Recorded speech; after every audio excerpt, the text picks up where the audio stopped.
joins me. Arunoday, how exactly did the operations unfold last night?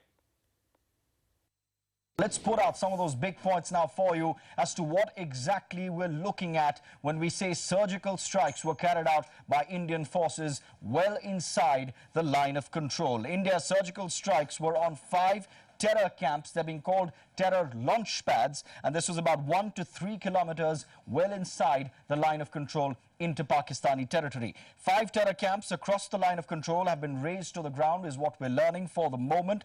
More details are expected out as they trickle in slowly. The army started marching across the line of control sometime around midnight. What we're trying to do is recreate what has happened based on what our sources are now telling us. Terrorists and the Pakistani army personnel suffered major casualties in that strike. They were caught off guard as well. The terrorists were taken by surprise, and there was no retaliation is what we're learning. It was it was an operation carried out with military precision. Surgical strikes were recorded by the security forces as well, so there is evidence of the strike that has now been carried out.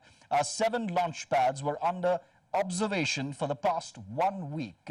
They were being identified, selected, and a plan was being put in place as to how to eliminate these terror launch pads. The military forces were kept in operational mode for an entire week's time to prepare for any kind of operation that will be decided. All defense forces continue to be in a state of standby, especially after the operation has been carried out. All villages within 10 kilometers of the border areas in Punjab have been told to be evacuated is what we're learning. This is, of course, simply a precautionary measure just to ensure the safety of civilians living along the border areas.